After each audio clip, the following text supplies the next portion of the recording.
Happiness is beautiful, it's a kind reality. Happiness is the highest good, happiness is free. So let's be so very happy. Yeah, let's be so very happy. Yeah, let's be so very happy.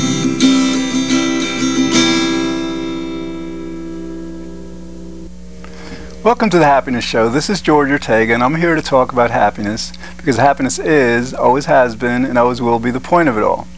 Tonight we're going to be doing Ways of Becoming Happier, show number 6. And before I get into the basic strategies and considerations that I usually go through, I've got to address an issue that just came up. Okay, I just want to note that this show is being taped on September 10th, 2003, and it's actually election day, primaries or whatever, but over the weekend there was an article the New York Times Magazine ran, and the title was called "The Futile Pursuit of Happiness." And it was, somebody told me about the article first Sunday morning. Then I'd forgotten about it, and then my cousin is a psychologist, police psychologist actually out in California, and she emailed me to let me know about the article because she knows I do this show.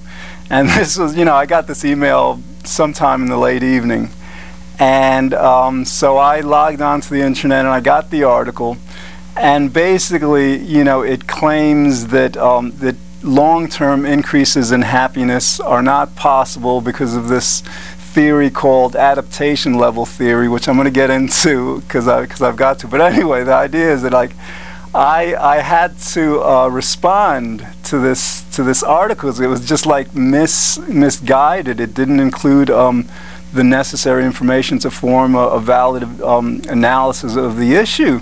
So basically, I wrote a couple of letters to the Times. I was up on the computer like from 12:30 at night to like 3:30 in the morning. I wrote one to the op-ed page. I doubt that'll get in. Hopefully, the one I wrote to the reader's opinion section will get in. Let me go through basically what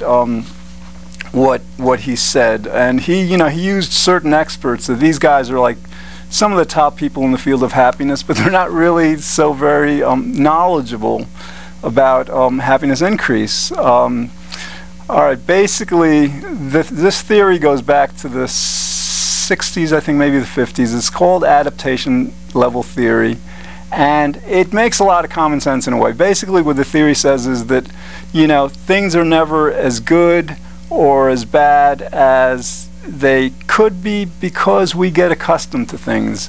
For example, there have been studies that demonstrate that like people who win the lottery, win a lot of money in the lottery, like 6 months to a year after they've won all this money, their basic happiness level generally returns to the level it was before they won the money. Okay, so and conversely, fortunately, they've done studies with people who've suffered significant illnesses or accidents. For example, with paraplegics, they discovered that 6 months after a major accident, many people again return, are very depressed for a while, but then their happiness level returns to a basic level.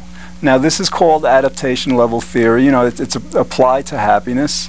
And so, but, the thing is that it doesn't work with everything. It works with money and physical health and some things, because money and physical health and a lot of things like that just are not very correlated or connected with happiness. I mean, 40 years of research on happiness has clearly demonstrated that making a lot more money is not going to make you much happier, if at all. So anyway, so this guy, he cites the research, but what he didn't cite was something that's very interesting, something that I included in my article, and I don't know if I should read it. Maybe I'll read it after I explain it in more detail. Basically, this is the finding that Gertner failed to include in his analysis and in his article, and what makes the article pretty weak and basically mistaken. Okay, the Soviet Union collapsed, and there's this region in Russia called Tambov. Okay, it's the Tambov region. I'd never heard of it before, but I found it in one of my happiness books. Okay, now in this region, before the Soviet collapse, the average level of happiness in that region was about 70%. Okay? Now, happiness researchers routinely, regularly measure the happiness of different populations of people, let's say every 4 years, 5 years, 10 years. So, with this town, happiness researchers measured their level of happiness periodically from a period between 1981 to 1995, okay? And what they found was, and this is like extremely counterintuitive, because generally countries that are not communist, where there's a lot more freedom, are much happier than communist countries. But because of the great socioeconomic changes that came about in Russia because of the collapse of the Soviet Union, the actual opposite happened. The happiness level of the citizens of Tambov went down from about 70% in 1981 to about 40% in 1995. So that's like a whole region having their happiness reduced by 30% over a 15-year span of time. Now, this 15-year span of time is long-term happiness. So basically, their long-term happiness, shifted significantly and dramatically, and shifted much more so than adaptation theory would have you believe would be possible. Adaptation theory would prohibit that kind of movement in happiness level, but here you have very, very clear empirical evidence that demonstrates that that happiness level is not, as this article would claim, static, that it can be changed dramatically. Okay, so now the idea, here's what I wrote in the article. I'm going to read the article, and then I'm going to do a song, and then I'll talk about it some more, I guess. Okay, I hope this gets in, because, these guys should know better, because they're like some of the top happiness researchers in the world, but, okay. I find John Gertner's suggestion that the pursuit of greater happiness is futile to be misleading and based on an incomplete consideration of research findings. I'm a happiness researcher and host of White Plains, New York cable TV program called The Happiness Show. In concluding that adaptation theory prohibits changes in long-term happiness, Gertner overlooks the case of Tambov, Russia, whose citizens suffered a 30% drop in happiness between 1981 and 1995 as a result of the collapse of the Soviet Union.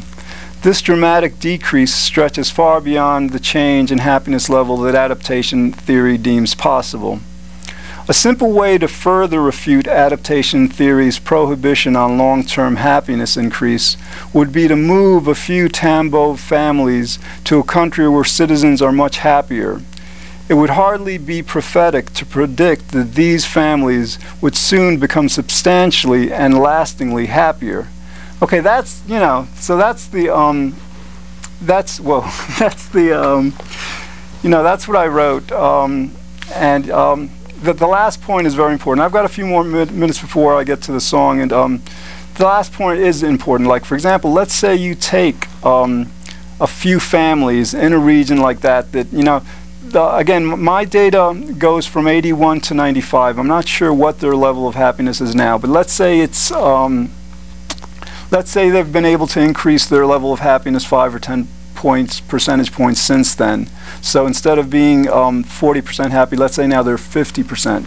So what I argue in this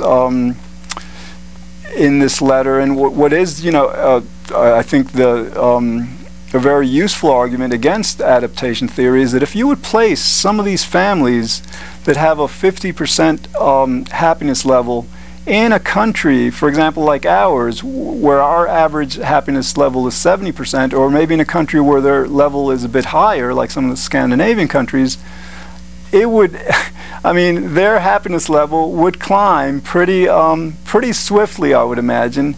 And once it got to that level of the rest of the people in that new country, it would probably stay that way long term. You know, and that's just a very simple way of demonstrating that that long-term happiness increases are possible, provided that the influences one uses to affect this happiness change, the influences are in fact valid. You know, for example, if you give these people just more money or things like that, chances are it wouldn't make them more happy. But, you know, transporting them to a place where there's a different socioeconomic system or many prevailing social and economic conditions, then yeah, then shifts in happiness, much greater happiness from those kinds of changes is very possible. All right, so basically, I just you know, I had to get into this because I mean, this adaptation theory first arose. I mean, back in the late 70s, a few psychologists, and I did 3 shows on this, began to experiment with happiness increase. And they pretty much demonstrated that it was possible, you know, very easily to increase level of happiness. And but you know, even though there was so much evidence that this could be done, certain psychologists just don't believe it possible. And my theory is that they maybe are not very happy themselves. For example, like Freud, I don't think was very happy because his belief was that actual happiness is not possible. And fortunately, like 40 years of research has demonstrated that 90% of us are in fact happy, and that we're about 70% happy, which isn't all that bad. And there are other psychologists like Thomas Zatz who claims that happiness is an illusion. But again, I think this research originates from maybe psychologists who just aren't all that happy, or I don't know. But fortunately, the empirical evidence demonstrates that long-term changes, long-term happiness increase is very possible. Okay, I'm going to do a song. I wrote this song, I don't know, back in 95, 96, and generally my songs are pretty mellow, passive. But this is an appropriate song. I didn't know I was going to do this section on this article in the Times before, but it's appropriate for this show because it's a song with a bit of an attitude, and I'm not accustomed to singing songs like this. So all right, we'll see how it goes. It's called "Who Cares If They Don't Understand." Okay.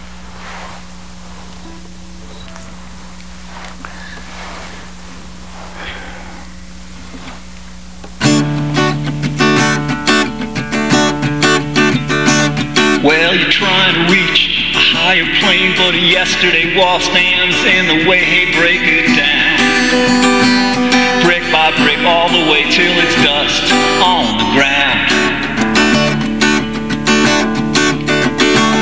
And you're trying to build a better world, but an outdated past keeps pulling you back. Hey, break away, don't regret, let it go, jump ahead, seize the day.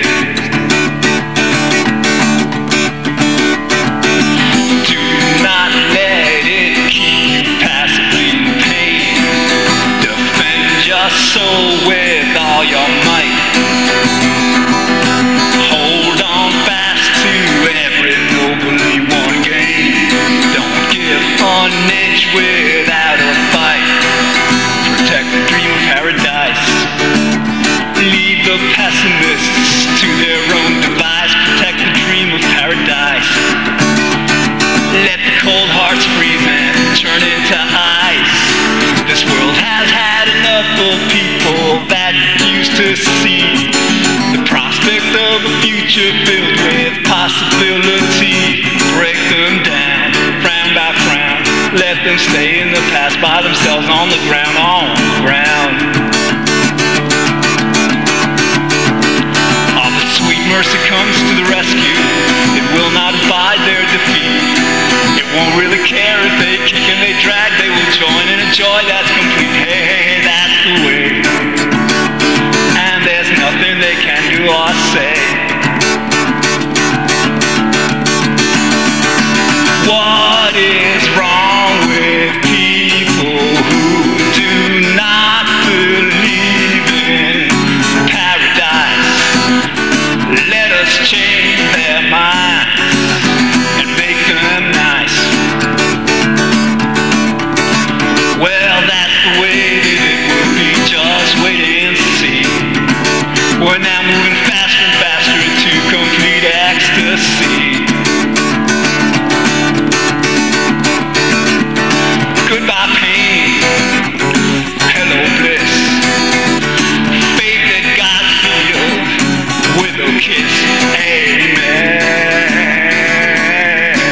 Okay.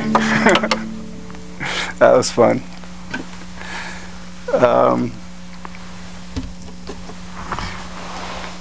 All right, so I think I got that all out of my system. Hopefully, I hope that you know, that piece gets into the Times, because and actually, you know, I'm gonna, like, I may go on with this. I don't know. I'm in touch.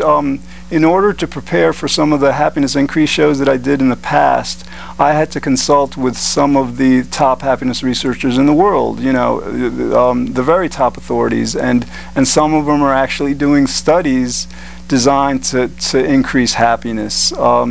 After about a decade of no studies virtually being done, people, you know, psychologists have begun to take this up again, and so I'm going to write these guys. I've consulted with them several times in the past, and I'm gonna see what their take is on it, and maybe, like, you know, suggest that they also write the Times and just, you know, refute this kind of, like, very misleading kind of analysis of the, you know, the data, you know, and this you know, this theory that just has no empirical proof. All right, so okay, let's. Now it is election day. It is you know, primaries are today. So this next strategy, I think, for increasing happiness, I think, is kind of apropos. And basically, the idea behind this is that we should lobby government representatives to work for our happiness. Happiness is the point of everything. It's the point of government. It's why we work. It's why we do everything we do. Unfortunately, though, you know, you hardly ever, if ever, hear politicians talking about happiness. You know, they'll talk about money, they'll talk about education, they'll talk about health care, they'll talk about the defense, you know, security, crime. You know, there are a lot of issues out there, and implicitly, you know, I mean, you've got to acknowledge that implicitly they talk about all these things because what they plan to do or would like to do would presumably help us all to become happier.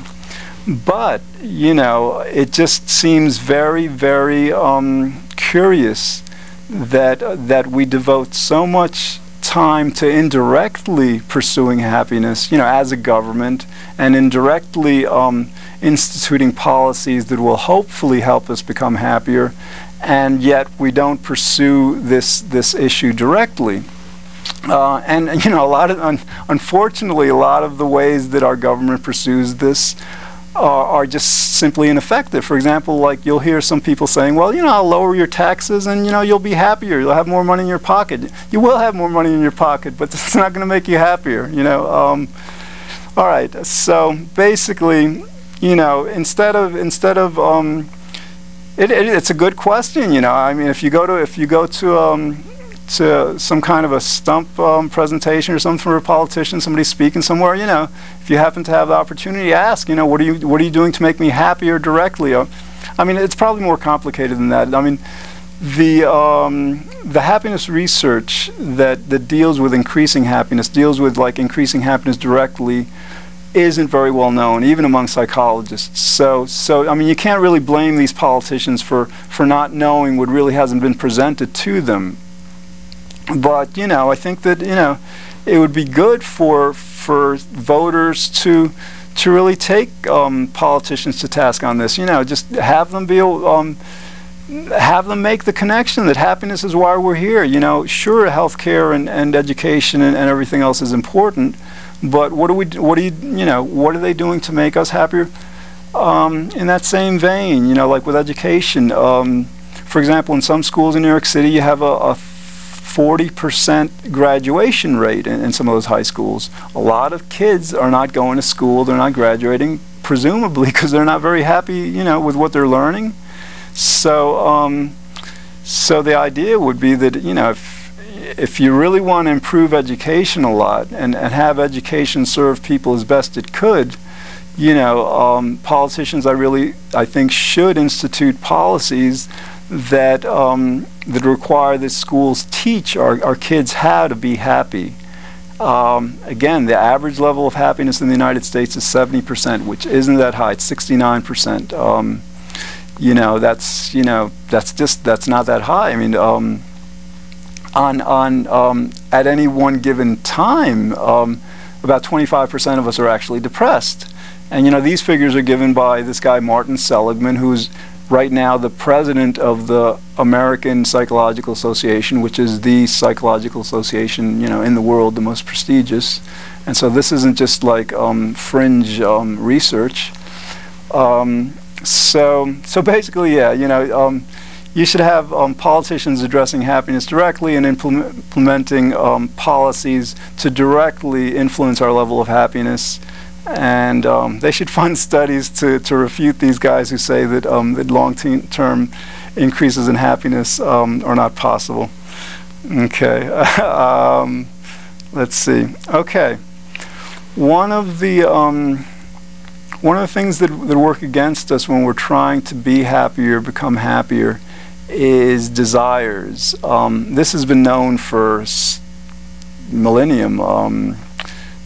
Buddha knew this. This is a part of Buddhism. It's one of the Four Noble Truths that that desires or cravings impinge on our happiness and cause us to suffer. So, the idea behind this consideration is that we should have one desire. We should have one desire, and that desire is to be happy and to be as happy as possible. Now, naturally, we want to be good. Because goodness is very important. I think personally goodness is very important to happiness, but it's also very important to the proper functioning of society. And I mean, it's also no accident that happiness is the highest good. But again, if we're going to have a desire, that desire should be happiness, and then like anything else that we might otherwise desire, we would probably want to make those kinds of quote-unquote desires preferences. We would prefer if things are a certain way rather than a different way. But if we keep those those wishes as preferences rather than desires, and if we keep our only desire on happiness, then we'll focus on it and we'll become happier. And I did a show on this recently, that there are not just many individual benefits, but many social benefits to people becoming happier. So one of the best things you could do in your life, one of the best things you could do in your life is to, I should have been looking at that camera, whatever. I didn't get to sleep till 3:30 last night, so anyway, yeah, one of the best things we could be doing in our lives is to become much happier, to improve our world. Happier people are more compassionate. Okay, the next consideration is that health, at least physical health, fortunately, is not very important to our happiness. I went into this a bit before with the studies on paraplegics and people that become sick, and then later their happiness returns to the same basic level. That's very good. That's I think should be considered very heartening knowledge. A lot of us are afraid to become ill. A lot of us feel that, well, if we become ill, if our physical health isn't there, there's no way, our whole lives are ruined, or, we're going to feel a lot of pain and not much pleasure. Fortunately, they've done a lot of research on this. The studies pretty much demonstrate that no, physical health is not very correlated to one's level of happiness. There is a minor caveat here. A lot of times, if a person thinks they're not physically well, that can impinge on one's level of happiness. But like if a doctor who perhaps knows better about the person's health says that they're healthy, then generally, well, if the person believes they're healthy, whatever, if the person is healthy, then again, it just doesn't impinge on happiness. So again, that should be heartening news for all of us, that we don't. It's one less thing we have to worry about. We don't have to worry about becoming ill, because we can be just as happy, perhaps even more happy when we're ill. Maybe sometimes illness will help tune us into what's really important in life. Okay. This next strategy and consideration. I'm going to get into a little tonight, but it's a pretty involved one, so I'll probably go over it again on another show. And it's the idea that unpleasant emotions are generally not useful or our best options. You know, sometimes we're in the habit of responding to things, let's say, by becoming angry or becoming afraid or becoming sad. And a lot of times we think that, you know, these behaviors come about so naturally, we think that they're, you know, compelled, that we have no choice in them in a sense. But we do. You know, we can choose to evaluate events in much better ways, and the more we choose to evaluate situations in pleasant ways rather than resorting to negative emotions, the better we'll enjoy life and the happier we'll be. Okay, well, that's all we have time for tonight. Thanks for watching. In the future, we'll explore other topics designed to help us better enjoy life. This is George Ortega saying be good, think well, feel very happy, and I hope you'll join me again next week here on The Happiness Show. Happiness is beautiful, it's a kind of reality. Happiness is the highest good, happiness is free. So let's be so very happy. Yeah, let's be so very happy. Yeah, let's be so very happy.